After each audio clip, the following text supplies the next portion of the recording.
Hi, I'm Mike Forman, and welcome to Week 12 edition of the Grid, or the first playoff week of the Grid. I'm joined as always by Rey Castillo, and we're going to talk a little playoff football here. Before we get in there, I did want to mention today was signing day.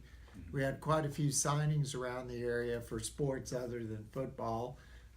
You can read all about those signings at avosports.com and, of course, in Thursday's Victoria Advocate. And now we're going to talk some playoff football.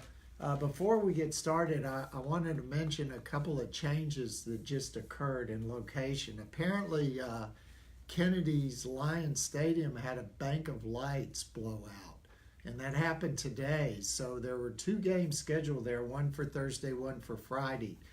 The Thursday game was Weimar and Freer. That game has now been moved to Runge. Runge has a pretty new stadium, so they decided to go over there. The game on Friday was scheduled to be Tidehaven and Ingram Moore. That game will now be played at Seguin's Matador Stadium at 7 p.m. Friday. So if you're planning on attending those games, you might want to, check that out because you're going to have to be going to different locations. And speaking of going on a long trip, the East Titans have quite a little journey for them on Friday night, don't they, Ray?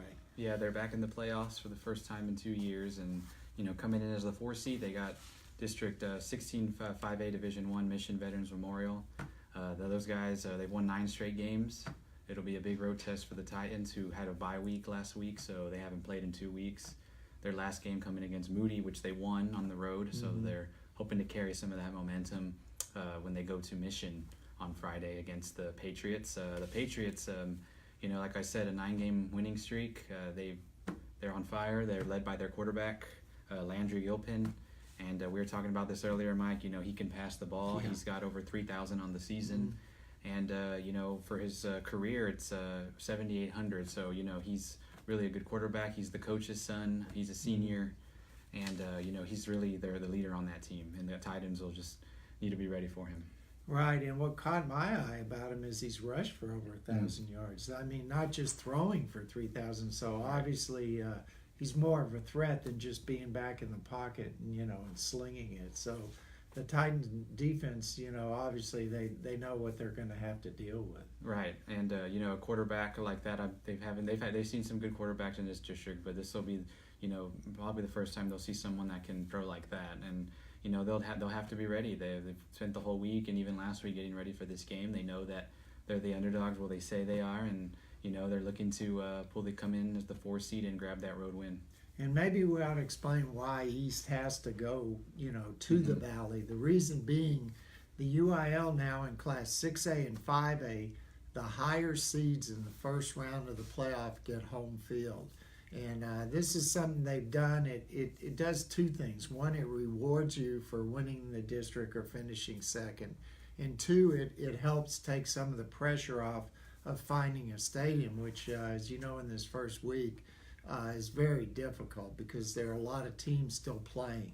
So that's what happened. And, East, we weren't sure going into last week where East would end up. And as, with West losing and Miller losing, that pushed them to the 4th seed. And as a result, they're going to have to travel down to Missions. It's Tom Landry Stadium, I guess. Right. We know who that's named after, don't we? In fact, I've seen that stadium. It's got a nice little hat out there on the front. Of course, Tom Landry always wore the hat on the sideline for the Cowboys. And they won't. East won't be the only one going to the Valley. The Calhoun Sand Crabs won't be far away from East. Yeah, as they'll be playing Pioneer down there too as well. Yeah, the Memphis Cherryland Pioneer, that'll be the Sand Crabs' opponent. Really, and I didn't end the season the way they wanted to with that loss to Cal Allen, but they're in the playoffs, for the first time, and since it was 2015, Mike, was it? Yeah, it's been a couple of years. It's been a couple of years for Coach Whitaker and the Sand Crabs, but they're back and they're ready to go. I know they've dealt with some injuries. We're not sure if Connor Kessler is going to be playing, so they're really going to need, Steven Johnson, who has played well all season, to step up and really carry their running game. Well, my information that they're hoping he will play. But they went without him last week against Cal Allen, ended up losing by 3 points. Right. My understanding was they changed their offense a little bit, Yeah. went with an high formation, and I guess maybe they caught Cal Allen a little bit off guard, and it worked out for them. The Sand Crabs, they're going to have to travel like East, but if they're healthy, my understanding is Pioneer likes to throw the ball around a little bit too, so it'll be a test for the Calhoun secondary as they try to move on in the playoffs. And as we were saying, making it hard to find stadiums, you don't have to tell the Cuero Gobblers about that. They're playing a Thursday night game at Alamo Stadium, a beautiful venue. I don't know if you've ever been there, but it really is a nice place to play. They're going to play Pearsall, and they're playing Thursday night because they simply couldn't find a stadium on Friday. The Gobblers go in on a very high note. I mean, they just trounced Wimberley last week. Big game for Jordan Whittington. He won the Class 4A Ford Tough Award this week. He becomes the first player in our area to actually win that award twice, because as you might remember, he won it last year as well. So quite a performance by Whittington. And Cuero, I would say, is the healthiest it's been all year, which is really good news for the Gobblers as they head into the playoffs. And moving on, let's talk about the 3A district, which ended up in a three-way tie for first. Not really that much of a surprise with all those good teams. Goliad, Yoakum, and Edna, and of course Industrial, the fourth team in that. The first game will be on Friday. We got a couple of games. We have, of course, Industrial going up to Riceburg Stadium in El Campo to play Rice Consolidated. Rice is had a great year, 9-1. In fact, lost its first game, has won 9 straight games. Coach Jared Sloan, his first year, he's done just a tremendous job up there. That'll be a good matchup. Of course, Yoakum plays Columbus. That game will be in Hallettsville at Bremen Memorial Stadium. Yoakum coming off that loss to Goliad. Columbus, they finished second to Rice in that district. And then, of course, Goliad, they're going to wait till Saturday to play. They're going to play Saturday against Hitchcock in El Campo, and the other Friday night game in that district is at Sand Crab Stadium in Port Lavaca, where the Edna Cowboys and the Palacios Sharks will go head-to-head. That's kind of interesting because those two teams were in the same district last year, and Palacios is making his first playoff appearance since 2007. When it went to the quarterfinals that year. So I know people in Palacios are very excited. And, of course, Edna is very excited. It's kind of interesting that all three of those teams that we mentioned, Goliad, Yoakum, and Edna, all ended up getting votes in the poll, but yet none of them got in the top 10 this week, which we'll see. I mean, I have a feeling that before the season's over, one of them is going to be around for a long time. Yeah. And then moving on to 2A, tomorrow night we have a game with Shiner Comanches. It's a rematch with Santa Maria. That'll be in Sinton. Comanches didn't have much trouble with Santa Maria last year. They beat them 61-0. You never want to predict a score like that, but Shiner is a heavy favorite going into this game. When you say so, Ray? Oh yeah.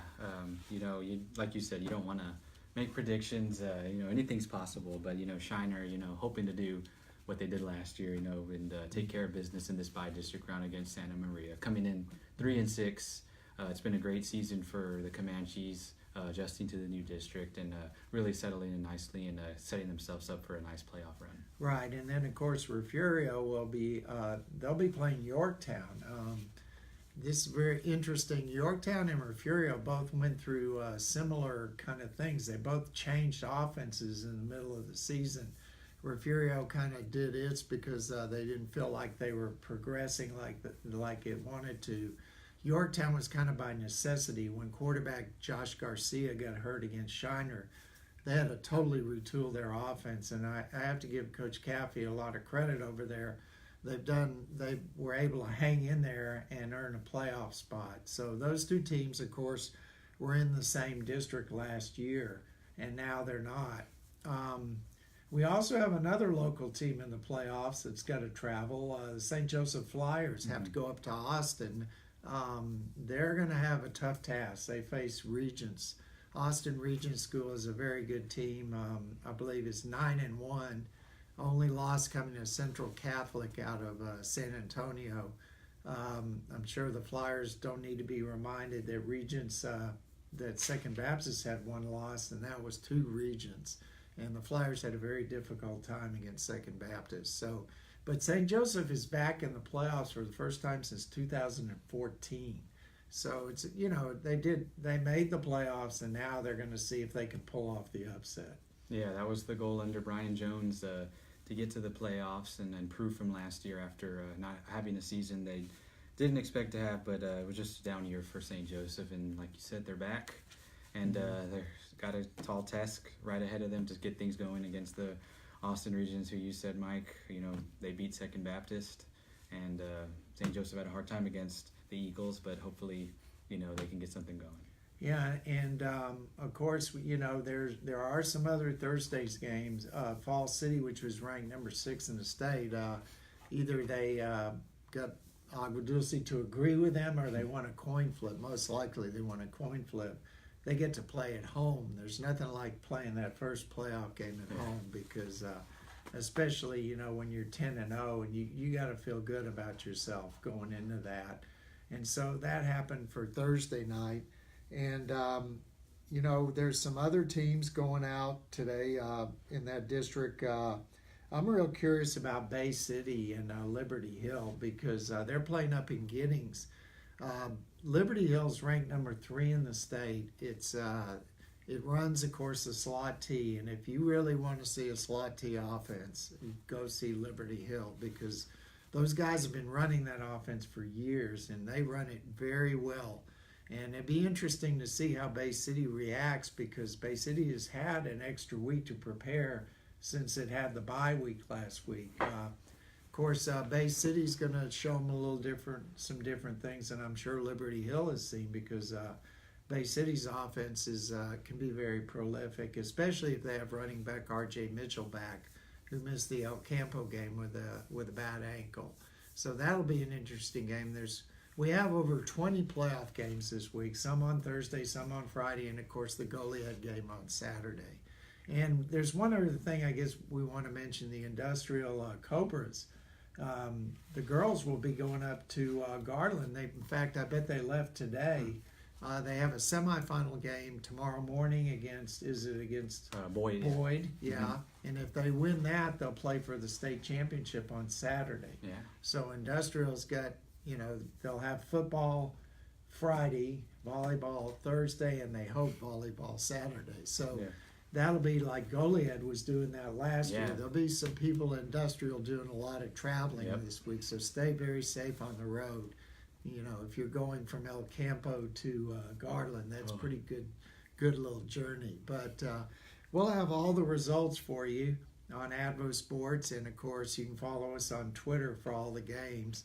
And I'm sure we'll be back again next week, because we know some of our teams are going to win, for another edition of The Grid. We did have one question on social media this week. Yeah. Early predictions on who will make the deepest playoff run. Well, I'm going to say the usual suspects. Yeah. I think Cuero is set up for a very good run.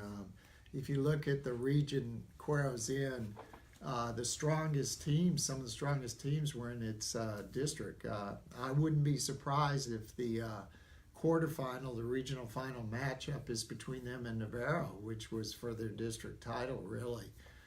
The other, you go to 3A, I think any one of those 3 teams out of District 14, I think Goliad, Edna, or Yoakum could make a good run in there. And then, of course, you go to 2A, and in Division 1, I think Shiner or Furio, the winner, they're going to meet, if they meet, will be the 3rd round. And the winner of that game is likely going to have to play Mason. And I would say that whoever comes out of that Mason game has got to be the favorite to win a state title. Mm-hmm. And then, of course, in Division 2, I think Falls City has the capability. making a run. They're going to run into Burton, and I wouldn't sell Woodsboro short. Woodsboro's 10-0. Yeah. Those are probably, I would say, the teams with the best opportunity to make a big run, unless there's someone else you think, maybe a dark horse that I don't want to overlook is Van Vleck. Van Vleck is extremely talented, and running back, defensive back Dimitri Monroe is an outstanding player. In fact, he is the overall rushing leader. He actually passed Tyvon Hardrick this last week, and it's only like 17 yards or something, but still, he's an outstanding player. And Van Vleck's only loss during the regular season was to East Bernard in a very close game. But that might be a dark horse team to watch. Yeah, I agree with that list 100%. Cuero, if I had to pick, I would say Cuero. You look at Goliad, just a strong season they've had. And obviously Edna, being that top district, and you can never count out Yoakum.